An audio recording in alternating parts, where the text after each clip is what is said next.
Hi friends, welcome to my channel. आज 15 जनवरी। आज फाइनेंशियल एक्सप्रेस और इंडियन एक्सप्रेस कुछ इंपॉर्टेंट टॉपिक हम डिस्कस करेंगे रिलेटेड टू इकोनॉमी। कुछ टॉपिक है। Petroleum export fall in January on Red Sea tension. Red Sea में कुछ इशू चल रहा है, इसको बाद ऐसा बताया जा रहा है पेट्रोलियम एक्सपोर्ट डिक्रीज करेंगे करेंट फाइनेंशियल एक्सप्रेस का 2024-25 में अच्छा सोचा जा रहा है। दूसरा जो है Indian with hold geopolitical shock will navigate future uncertainty. जो आंसर जियो पोलिटिकल इशू चल रहा है, रशिया यूक्रेन वॉर और India Israel Hamas attack, Red Sea का इशू चल रहा है।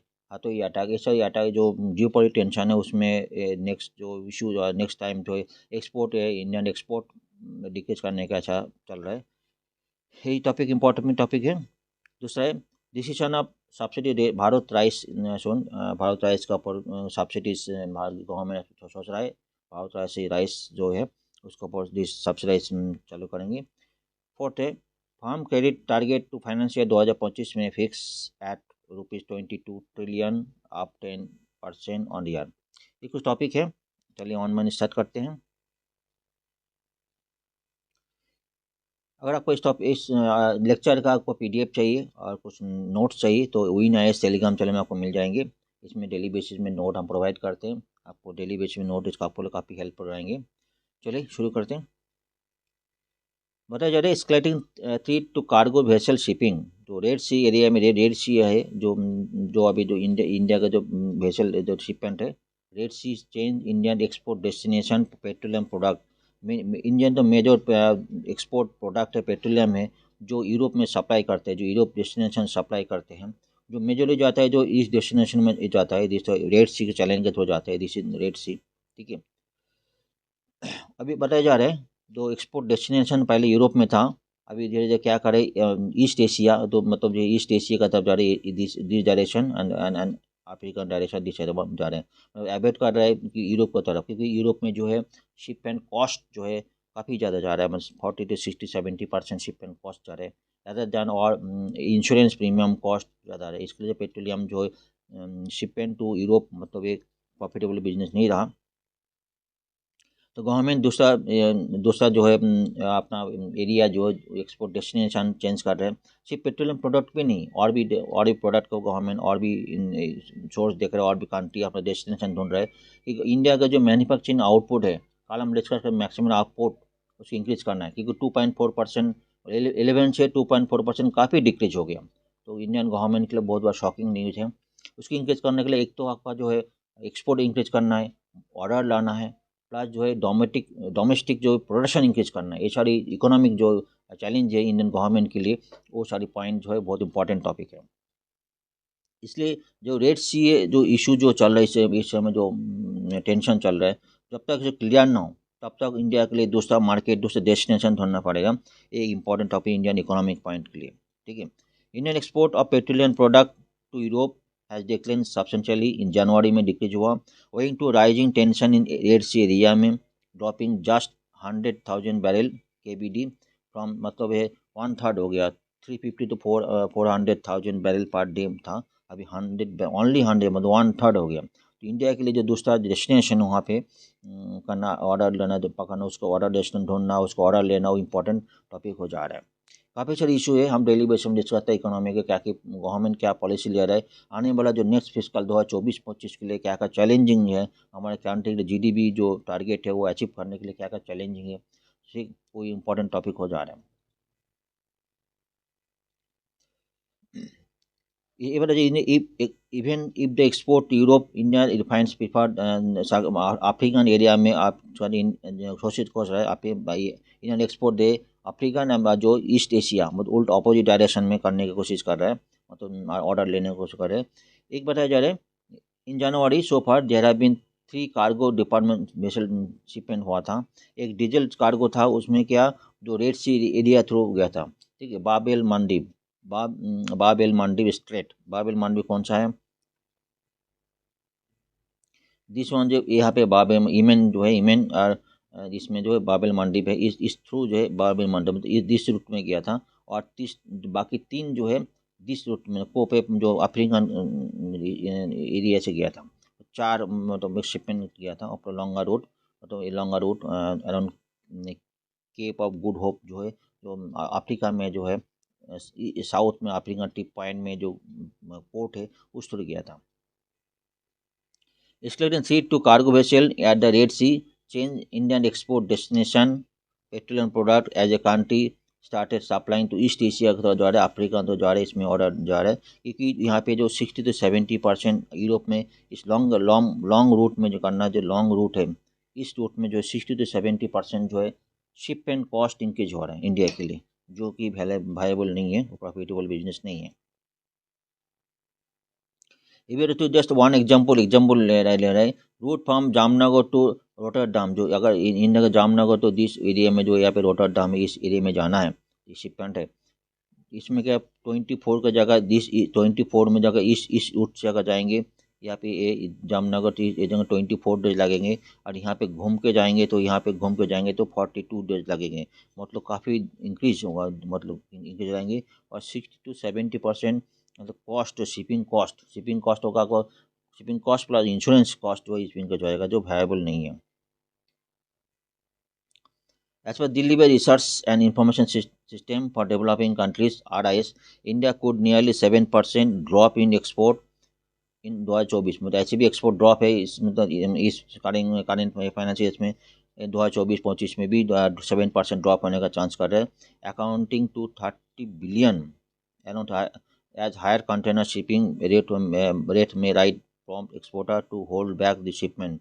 अगर कोई किसी के जो एक्सपोर्टर है, कोई शिप पर एक्सपोर्टर है, तो अगर 6 to 7% मतलब उसका जो शिपिंग कॉस्ट इंक्रीज हो जाएगा तो एक्सपोर्टर जो है वो बोलते हैं उसको hold back shipment, hold back, shipment cancel हो जाते हैं, होल्ड बैक हो जाते हैं। ये सारी इश्यूज है मेन प्रॉब्लम में। India export variety of food goods via Red Sea, including petroleum product. Country export petroleum product by 7.5% in November. नवंबर में लास्ट ईयर नवंबर 7.5% किया था, as come last year 7.48 billion USD compare to 8.8 billion USD, तो नवंबर 2000 मतलब decrease हुआ, 7.5% decrease हो गया, ठीक है, फेल बाय 7%। नवंबर 22 में कितना हुआ था, 8.808 बिलियन USD हुआ था, 23 में नवंबर में सेम एक साल बाद जो है 7 में डिक्रीज हो गई। Export at 15% down during the first 8 months of the current fiscal, 65.23 billion USD।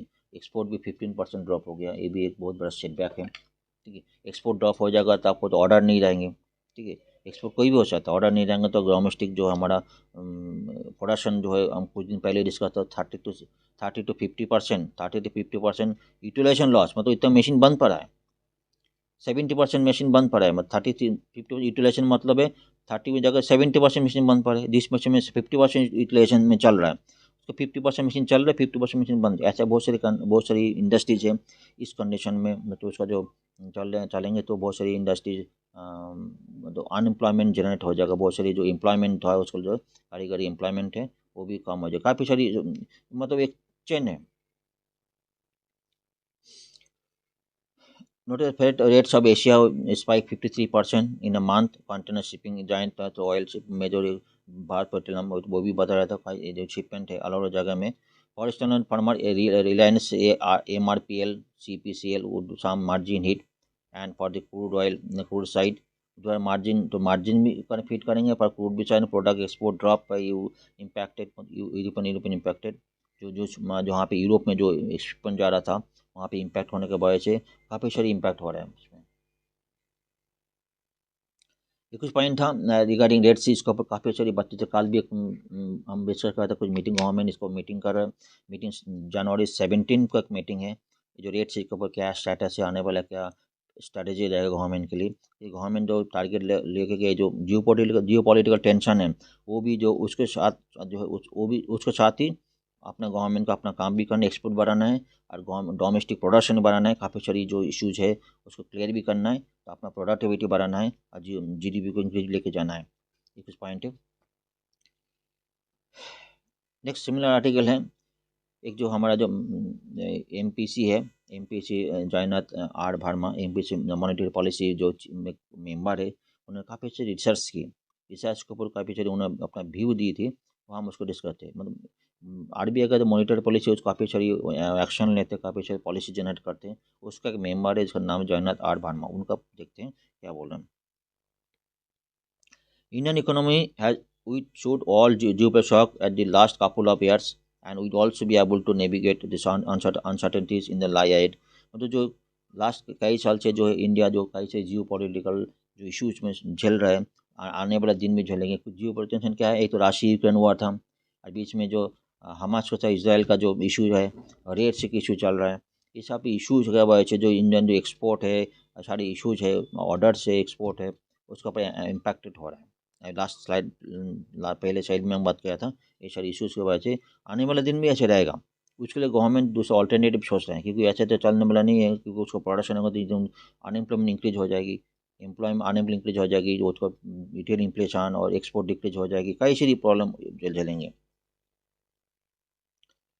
Indian economy has withstood all this shock, Russia-Ukraine war, Israel-Hamas war, rising oil prices, होती अटैक जो यमन में होती अटैक हुआ था, इस सारे केस में जो इशूज है last couple of years, and do not believe that geopolitical situation will be significantly worse in the coming month and experience recent past। ऐसे भी सोचा जा रहा है जो कमिंग मंथ में है उसका जो जियोपॉलिटिकल इशूज है इतना इम्पैक्ट नहीं पड़ेगा, कि गवर्नमेंट उसको अलग ऑल्टरनेट सोच रहा है, ऑल्टरनेट एरिया सोच रहा है, ऑल्टरनेट प्रोडक्ट सोच रहा है, ऑल्टरनेट एरिया सोच रहे हैं, ऑल्टरनेट हम आपको डोमेस्टिक जो है फूड बास्केट, डोमेस्टिक मतलब एक्सपोर्ट बास्केट सोच रहा है, जो कैसे एक्सपोर्ट बढ़ाया जाए। प्रोफेसर इंडियन इंस्टीट्यूट मैंने बताया एमएडो said that continue slow down China led to sharply reduce demand for energy and other commodities. ये भी इशू है, ये भी का चाइना में जो स्लो डाउन है, दिन में स्लो है, उसके वजह से एनर्जी अदर गुड प्रोडक्ट्स के ऊपर स्लो डाउन होने की वजह से मार्केट भी डाउन हो रहा है। On the whole, I have great deal with confidence that India will be able to navigate the uncertainties in the lie ahead। हाँ, ये तो बात बार बार बोले, इंडिया विल जो कॉन्फिडेंस है, हम बहुत सारी इकोनॉमिक्स जो कॉन्फिडेंट है, इंडिया जो आने वाले दिन में इसको अनसर्टेनिटीज है उसको ओवरकम कर पाएंगे, उसको अल्टरनेट रास्ता ढूंढ पाएंगे। Indian economy projected at the grow by 7.3% in the current results and higher than 7.2% in the 2022-23 में उसमें इंक्रीज हुआ as per international monetary fund. World economic outlook उसको कुछ दिन पहले डिस्कस किया था IMF के बारे में। द ग्लोबल ग्रोथ एस्टिमेटेड डिसलेट बाई 3.5% इन 2022, 3% 2023, फर्दर 2.9% इन 2024 में। ग्लोबल इकोनॉमी ये रहेगा, भले ग्लोबल इकोनॉमी थोड़ा स्लो में रहेगा तो इतना इंक्रीज, लेकिन इंडियन इकोनॉमी जो है ग्रोथ में जाएगा 7.3% तक, ऐसा एस्टिमेट किया जा रहा है। कुछ पॉइंट इंपॉर्टेंट भी है, अच्छा नहीं बोलेंगे ग्रोथ हो रहा है, कुछ पॉइंट इंडिया के लिए चैलेंजिंग है। एक तो अनएम्प्लॉयमेंट, सर्टेन एज ग्रुप में, जो कुछ दिन पहले डिस्कस करा था एक आर्टिकल में था, सर्टेन एज ग्रुप में जो CMI का रिपोर्ट आई थी, मतलब 20 to 20 जो एज में, 24 एज में जो अनएम्प्लॉयमेंट है वो उसका जो ज़्यादा है, वो इंडिया का चैलेंजिंग जॉब है। और इंडिया जो फूड इन्फ्लेशन काफ़ी ज़्यादा है, लास्ट 9.8% इस बार था, और भले ओवरऑल थोड़ा 8.6% के नीचे, लेकिन फूड इन्फ्लेशन ज़्यादा है, उसको भी इम्पैक्टेड है। तो इंडिया जो राइस प्राइस है काफ़ी सारी वो जो इंक्रीज हुआ, जो पल्सेस है उसका भी इंक्रीज हुआ, सिचुएशन है। चलिए ठीक है, आगे चलते हैं। सिचुएशन अराउंड बाब एल मंडिप, ये जो स्टेट, ये जो बाब एल मंडिप है ना, जो ईमेन का बात करते हैं, ये जो सिचुएशन है, इसको ये सुएज कैनाल यहाँ पे बार बार आप जब मैप पे देखिए, इसको क्वेश्चन किसी भी एंगल से हो सकता है। यहाँ पे सऊदी अरब है, यहाँ पे सूडान है, इजिप्ट है, ऊपर जाकर आपको इसराइल हो जाएगा, ठीक है, यहाँ पे इथोपिया है। Connective red sea and Mediterranean ऊपर, मेडिटेरेनियन एंड इंडियन ओशन नीचे है, ocean as escalate due to recent attack of Yemen base होती है मिलिटेंट, ठीक है, डिस्कस हो गया। Due to this attacks shipper are taking consistent through the Cape of Goods Hope, तो ये नीचे जो जिसका नीचे जो है इसको अवॉइड कर रहे जो है शिपर जो है, resulting delay in 14 days, also higher freight and insurance cost. Race should also crucial for energy shipment, ये तो इंपॉर्टेंट है ही है, फिर क्या करे। Outlook inflation 2024, eminent economics said that expect of begging outcome of higher Indian inflation 10 down and growth remain robust, मतलब है रिमेन, इंडियन इन्फ्लेशन रिड्यूस हो जाएगी और ग्लोबल जो ग्रोथ है, इंडियन ग्रोथ है, वो भी रोबस्ट आएंगे। Latest government data retail inflation rose to fastest price 4 month दिसंबर। अब देखो जिसको 2-3 दिन पहले डिस्कस किया था लास्ट सैटरडे। दिसंबर जो है 2023 में 5.69% हुआ था, उसका पहले 5 रिड्यूस था, उसमें इंक्रीज हुआ, 4 मंथ इंक्रीज में था। On account of increase price vegetable mainly food inflation ज़्यादा हुआ है, vegetable pulses and price spices food increase हुआ था। रिजर्व बैंक इंडिया जो उसका टारगेट दिया गया 4 ±2% रिजर्व बैंक टारगेट इन्फ्लेशन इसको मेंटेन करना है। Global outlook means Indian over 50 countries are due, ये भी इशू है। मतलब इस साल जो है 2024 में इंडिया के साथ और भी 50 कंट्रीज में जो इलेक्शन है उसमें क्या होता है, जो लीडर्स है इलेक्शन में बिजी रहते हैं, तो इलेक्शन ग्रोथ है उसके ऊपर हो सकता है कम ध्यान दे, ये भी मेजर पॉइंट है। ये कुछ पॉइंट है जो इश्यूज चल रहा है, ये कुछ पॉइंट है। चलिए नेक्स्ट आर्टिकल तो चलते हैं। नेक्स्ट इंपॉर्टेंट आर्टिकल है farm credit target for financial year 2025 में be fix at 22 trillion rupees up to 10% on year. ये इंपॉर्टेंट टॉपिक इसलिए है, जो फार्म सेक्टर है, एग्रीकल्चर है, फिशरी है, इसमें जो है क्रेडिट गवर्नमेंट क्रेडिट है 22%, 22 ट्रिलियन रुपीज़ में फिक्स किया है। तो हम देख लेंगे लास्ट इसमें क्या डाटा रहा, ये हम चार्ट में देखेंगे। इसमें देखेंगे 2022-23 में देखेंगे टारगेट हमारा 18.5 रुपीज़ था, ट्रिलियन रुपीज़ था, 18.5 टारगेट था। एक्चुअल डिसबर्स हुआ, जो एक्चुअलिटी हुआ 21.6 ट्रिलियन रुपीज़ था। मतलब ज़्यादा क्रेडिट हुआ था, मतलब किसानों के लिए, फार्म जो है, पोल्ट्री है, फिशरीज है, इन लोगों को जो ग्रोथ के लिए गवर्नमेंट, इसका सिग्निफिकेंस है। ये जो एग्रीकल्चर सेक्टर है, रिलेवेंट सेक्टर है, इसका ग्रोथ के लिए गवर्नमेंट जो क्रेडिट देते हैं, जो लोन देते हैं, वो डिनोट करते हैं। सिमिलरली 2023-24 में अभी तक जो है टारगेट 20 है, 20 ट्रिलियन रुपीज़ है, रुपीज़ 20 ट्रिलियन से अभी तक जो है थर्ड क्वार्टर तक 16.4 अभी तक ट्रिलियन रुपीज़ डिस्बर्स हो गया है। तो इसमें है, और दूसरी बात जो है यहाँ पे 2025 में 22 ट्रिलियन रुपीज़ का टारगेट रख चला है, जिसमें जो क्रेडिट देना है, लोन देना है, जो फार्मर, जो एग्रीकल्चर सेक्टर में, बाकी फिशरी सेक्टर में, फार्म सेक्टर में। ये बीच और नोट करें तो अगर 19-22 में देखो, इसमें डे बाय डे इसका ग्राफ जो है इंक्रीजिंग ट्रेंड में, गवर्नमेंट का जो लोन देना है तो एग्रीकल्चर सेक्टर में वो इंक्रीज है। तो आर्टिकल हम देख लेते हैं। इन फाइनेंशियल 2023 1.19 ट्रिलियन, मतलब 12% of agriculture credit was towards the allied sector. तो एग्रीकल्चर जितना ये किया था, एग्रीकल्चर का जितना डिनोट है 1.19, तो उसका 12%, मतलब 1.19 जो है ट्रिलियन रुपीज़ जो है किसको दिया, साथ साथ animal husbandry, dairy, poultry, fisheries को। Out of total disbursal 18.5 trillion जो अभी जो डिसबर्सल हो गया, ये 2022-23 का बात कर रहा हूँ, ठीक है।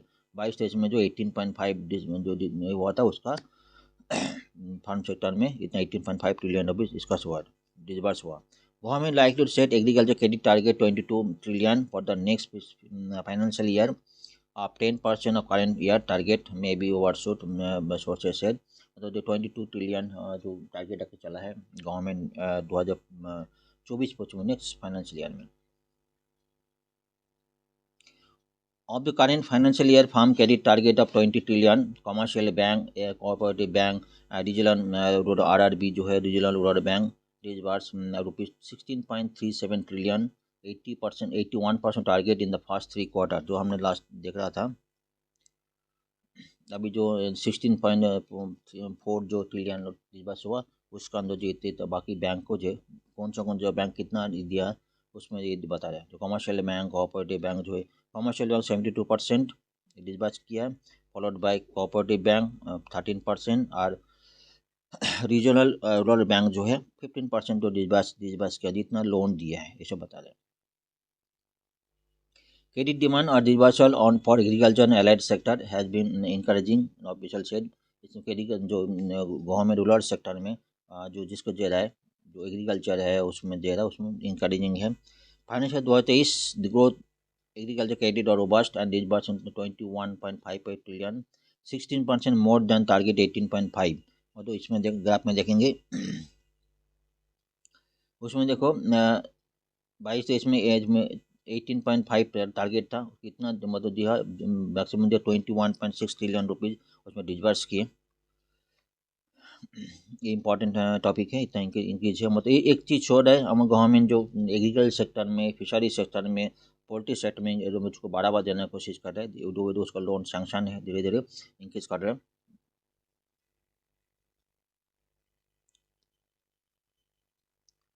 कुछ प्रॉब्लम में despite growth of agriculture sector they are something challenging है, रीजन वाइज चैलेंज, कुछ रीजन में इश्यूज है, जैसे कि बता रहे sharecroppers, tenant farmers, lack of records देखे, कुछ रीजन में प्रॉब्लम है, lack of land record specially मतलब टीनन फार्मर्स है, और बिसाइड लोन वही बार announce by the state government, ठीक है, हैव क्रिएटेड वाइल्ड डिफॉल्टर, मतलब एक इशू हो जाता है, कभी स्टेट गवर्नमेंट जो लोन वही बार कर देते हैं उसके लिए स्टेट डिफॉल्टर हो जाते हैं। Finance 2023 agriculture credit flow to the southern region 48% of the total disbursement, while but our region only have 17% gross crop area of the country।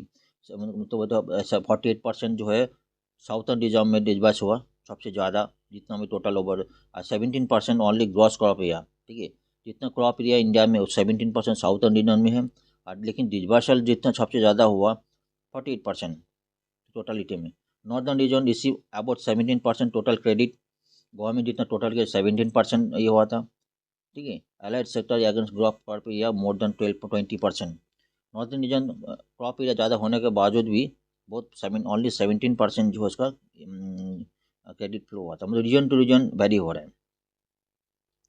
Eastern series only 8%, eastern और 80% total agriculture flow last financial year against 12% crop area, ये कुछ point है। Eastern में crop area 12% है, virus इसका जो है 8% total credit flow गया, एक कुछ पॉइंट शो कर रहे हैं। Account official within the total credit outgoing agriculture, the share of small and marginal farmer in the total number of accounts increased from 48.6 million मतलब 57% इंक्रीज हुआ तो 116.6 मिलियन रुपीज जो ड्यूरिंग 15 to 20 मतलब धीरे day by day increase हो रहा है। एक उस पॉइंट है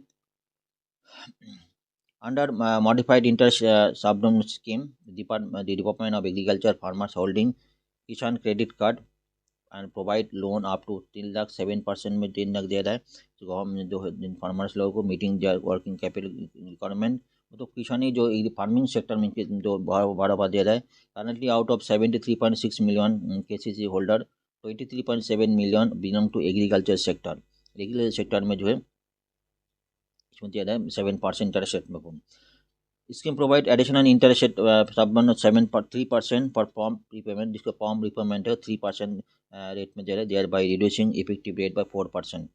एक पॉइंट है department agriculture finance 2023 had increase ₹17,997 crore under MISS मतलब modified interest subvention scheme to RBI and NABARD against the revised estimated 19.79 crore for 2022-23। इसमें कुछ जो सैंक्शन है, जो लोन का जो सैंक्शन है डे बाई डे इंक्रीज हो रहा है। इसमें एग्रीकल्चर सेक्टर जो रूरल एरिया में जो बिजनेस में पोल्ट्री सेक्टर में काफ़ी इंक्रीज कर रहा है।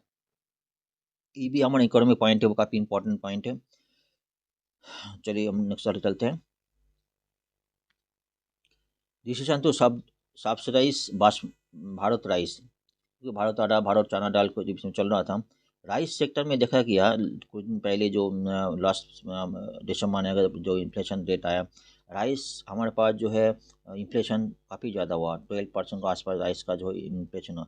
भले हमने जो है नॉन बासमती राइस को हम एक्सपोर्ट को बैन किया, हुइस को बैन करने के बाद भी इस सेक्टर में जो है इन्फ्लेशन, फूड सेक्टर में इन्फ्लेशन काफ़ी ज़्यादा है। इसके लिए गवर्नमेंट काईसरी स्कीम लॉन्च किया, काईसरी इनिशिएटिव लिया, इसके अंदर Bharat rice one of the one. Government is likely to take a call on plan of sale rice on subsidise prices in retail markets from a surplus stock within week. Sources said within a week में जो है जो surplus stock है rice का उसको subsidise price में cell करने के सोच रहा है। पैकेजिंग कितना होगा वो भी डिसीजन है। Currently, scope of Bharat Rice initiative, including pricing and pack size for retail sale, is being discussed। मतलब उसका पैकिंग साइज क्या रहेगा, प्राइस क्या है, उसका डिस्कशन चल रहा है। Plan is design to cool Retail price of mass consumption price varieties. तो मतलब cool down the retail price, designed to cool down the retail price of mass consumption of price varieties. ठीक है, we have remain stubborn in high despite carbon certain export open market sell by the food corporation order. But certain export wheat का ऊपर band है, onion को band है, certain price के ऊपर product के ऊपर बैन होने के बावजूद भी जो प्राइस जो है कूल डाउन करने के लिए गवर्नमेंट को initiative, one of the major initiative है. At present government selling chana dal आटा at subsidy rate of rupees 60 per kg and 27.5 per kg through farmers cooperative NAFED and NCCF and the Kendriya Bhandar store under the Bharat Dal and Bharat Atta initiative. जो बोला जिसके government जो fix किया था, जो farmer जो सबको जो है सब्सिडाइज रेट में उसको प्रोडक्ट मिल जाए. फूड मेन इसका मेन टारगेट फूड इन्फ्लेशन का रोध करना, रिड्यूस करना. A food ministry said that domestic price of rice are at the elevated level despite record output and ample stock of FCI in the pipeline of various restriction and duty imposed in grain export. कई सारी action भी लिया होगा. हमारे पास production भी है rice का, हमने नॉन बासमती राइस को हमने एक्सपोर्ट के बैन भी करके रखा है, हमारे FCCI में पाइपलाइन स्टॉक में पड़ा है, वेरियस रिस्ट्रिक्शन भी है, ड्यूटीज इम्पोज भी है, कुछ एक्सपोर्ट को ड्यूटी ज़्यादा है, फिर भी जो है इन्फ्लेशन का भी ज़्यादा है.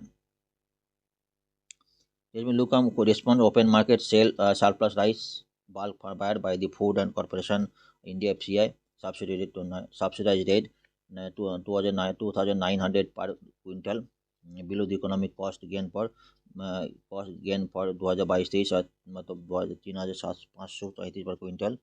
इसमें तो मतलब बहुत इसका तो इंटरेस्ट मतलब इसका रिक्वायरमेंट बहुत कम आ रहा है, मतलब इसका सब्सिडाइज एक सरप्लस जो प्राइस है राइस है उसको सब्सिडाइज रेट में रिड्यूस करने का मतलब है 2,900 में देना चाह रहा है. पहले रेट था 3,500 के आसपास है. Since July FCI should sell only 0.15 million ton of rice through weekly e-auction. So far again the allocation of 5 million ton current year में ऑक्शन टारगेट था, फिर भी उसका पॉइंट कितना 0.15 मिलियन टन सेल कर पाया सब्सिडाइज रेट में.